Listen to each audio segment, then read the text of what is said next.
Hello friends, welcome my YouTube channel. मैं संपत सिंह आज आपके लिए लेके आया हूँ रिट 2015 का साइंस पेपर। 2015 में जो रिट का जो एग्ज़ाम हुआ था उसका जो पेपर है उसमें से जो साइंस के जो 30% है वो आज हम सोल्व करने वाले हैं। तो 2015 रिट सेकंड लेवल साइंस के 30%। तो चलो देख लेते हैं। पहला प्रश्न है हमारा, क्या होता है जब शुष्क बुझे हुए चूने की अभिक्रिया क्लोरीन गैस के साथ करवाई जाती है। तो शुष्क बुझा हुआ चूना जिसको कैल्शियम हाइड्रोक्साइड कहते हैं, CaOH का होल 2, इसकी अभिक्रिया करानी है क्लोरीन के साथ, इस पर क्लोरीन गैस प्रवाहित करानी है। तो जब कैल्शियम हाइड्रोक्साइड जिसको शुष्क बुझा हुआ चूना बोलते हैं उस पर क्लोरीन गैस प्रवाहित करेंगे तो विरंजक चूर्ण बनेगा, यानी CaOCl2 बनेगा। तो यहाँ हमारा जो सही आंसर है वो क्या हो जाएगा, ए हो जाएगा, यानी विरंजक चूर्ण बनता है। विरंजक चूर्ण CaOCl2 बन जाएगा यहाँ। तो ए आंसर यहाँ आपका सही हो जाएगा।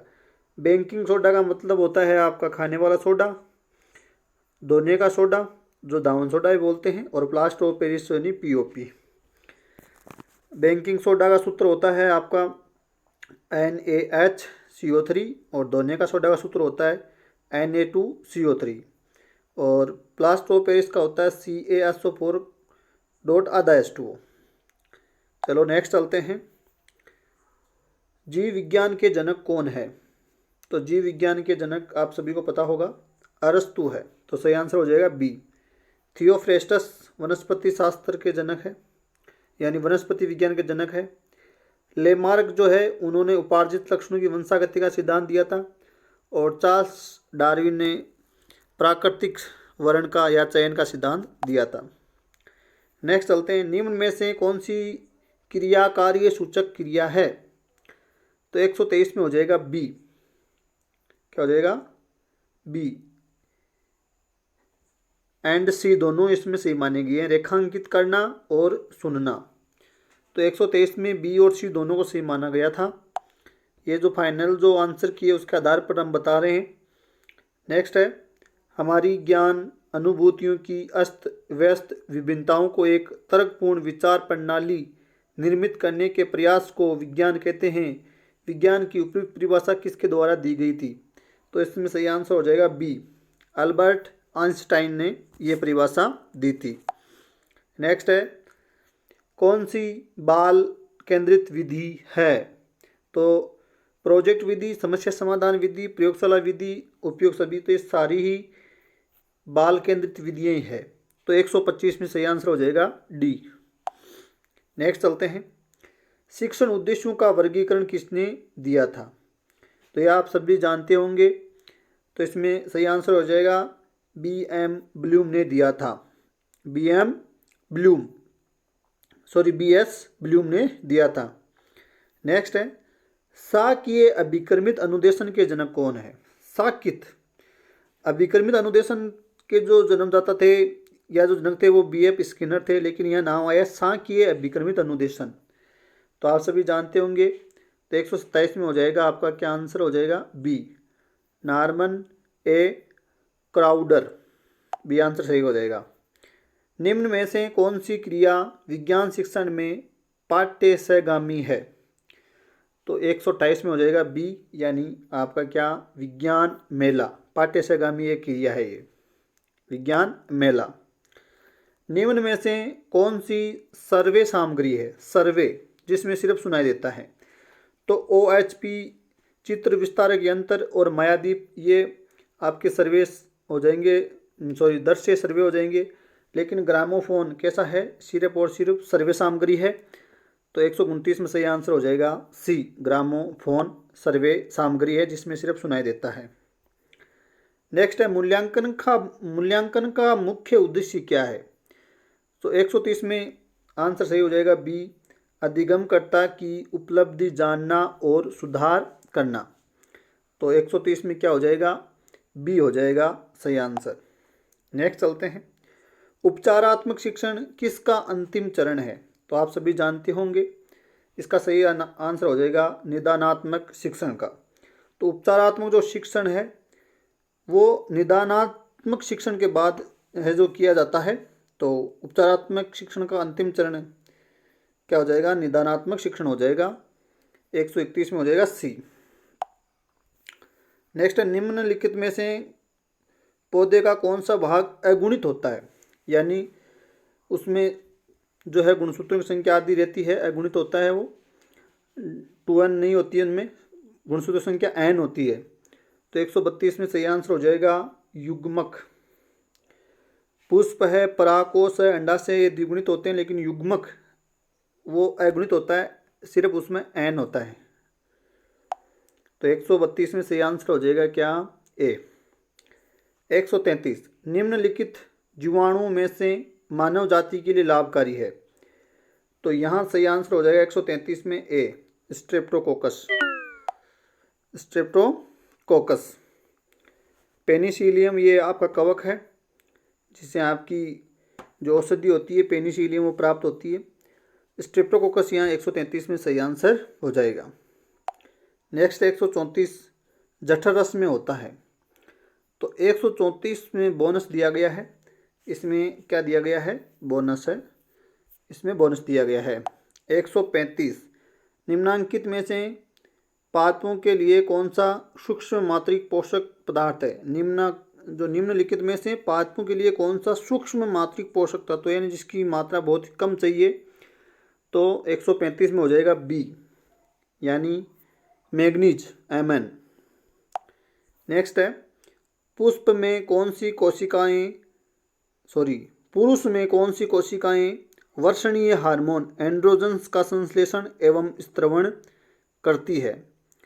तो 136 में सही आंसर हो जाएगा डी, लेडिंग कोशिकाएं या लेडिंग सेल या लीडिंग कोशिकाएं।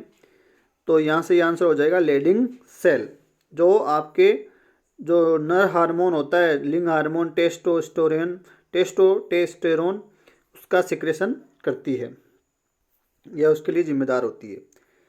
किसी स्वस्थ मनुष्य के शरीर का लगभग सामान्य तापमान कितना होता है? आप सभी को पता होगा। 137 में जो सही आंसर हो जाएगा वो हो जाएगा 37 डिग्री सेंटीग्रेड, यानी ए आंसर सही हो जाएगा। नेक्स्ट है, 1 न्यूटन कितने डाइन के तुल्य होता है? तो 138 में हो जाएगा बी, 10⁵ डाइन बराबर 1 न्यूटन होता है। नेक्स्ट है, निम्न में से कौन सी ऊष्मा संचरण की विधि में आवश्यक रूप से माध्यम की आवश्यकता नहीं होती है? तो इससे आप सभी परिचित होंगे। सही आंसर हो जाएगा सी, विकिरण। तो विकिरण निर्वात में भी गमन कर सकती है, इसमें माध्यम की आवश्यकता नहीं पड़ती है। वायु में ध्वनि का वेग 332 मीटर प्रति सेकंड है। यदि वायु के दाब को दुगुना कर दिया जाए तो ध्वनि का वेग में क्या परिवर्तन होगा? तो 140 में आंसर हो जाएगा डी, 132 मीटर प्रति सेकंड, यानी वही रहेगा, उसमें कोई बदलाव नहीं होगा। डी आंसर हो जाएगा। नेक्स्ट है 141वां, पृथ्वी के पृष्ठ से प्लाइन वेग का मान कितना होता है? यानी गुरुत्वीय जो बल है उससे बाहर निकलने का जो प्लाइन वेग वो जो है वो कितना होता है? तो 41 में हो जाएगा 11.2 किलोमीटर प्रति सेकंड, 11.2 किलोमीटर प्रति सेकंड, यानी ए आंसर सही हो जाएगा। नेक्स्ट है, प्राकृतिक रेशे हैं तो कपास, ऊन, सिल्क, तो सभी प्राकृतिक रेशे ही हैं, तो आंसर हो जाएगा डी, यानी सभी। कपास भी प्राकृतिक है, ऊन भी प्राकृतिक है, सिल्क भी प्राकृतिक है, यानी रेशम, सिल्क यानी रेशम, ये हमको प्रकृति से मिलते हैं, मनुष्य इनको नहीं बनाता है।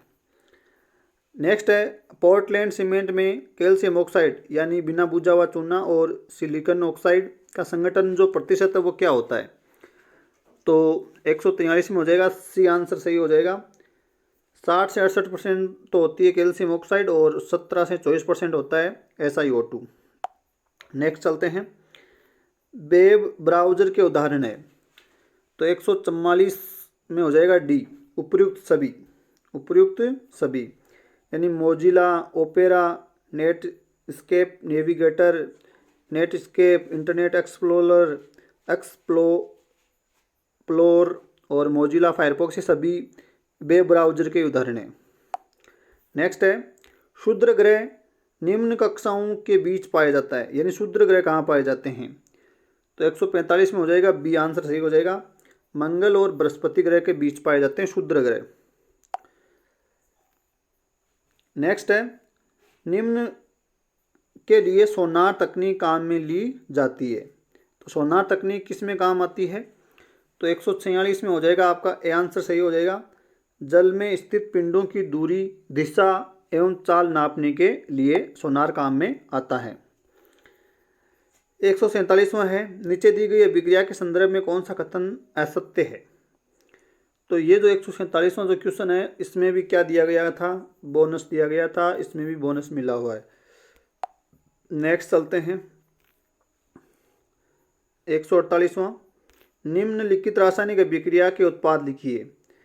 तो यहाँ देखो फेरस सल्फेट है तो उसको ऊष्मा दी जाएगी तो एम है, वो एम में क्या बन जाएगा? फेरस सल्फेट बनेगा और उसका आगे वियोजन, ये फेरस सल्फेट का वियोजन है और साथ में या SO2 और SO3 जो गैस है वो निकलेगी। तो 148 में सही आंसर हो जाएगा सी। 148 में सही आंसर क्या हो जाएगा? सी हो जाएगा, यानी FeSO4 आ जाएगा एम की जगह और एक्स की जगह आ जाएगा Fe2O3 फेरिक ऑक्साइड और SO2 और SO3 गैसें निकल जाएगी। नेक्स्ट है वाष्पीकरण की गुप्त ऊष्मा है। तो 149 में भी बोनस दिया गया था, इसमें भी क्या है? बोनस है। तो 149 में भी क्या मिला हुआ है? बोनस मिला हुआ है। नेक्स्ट है 8 ग्राम ऑक्सीजन अणु में कणों की संख्या होगी। तो 150 लास्ट एंड फाइनल जो क्वेश्चन है उसमें सही आंसर हो जाएगा बी 1.51 इंटू 10 की पावर 23। तो ये थे रिट 2015 सेकेंड लेवल के साइंस के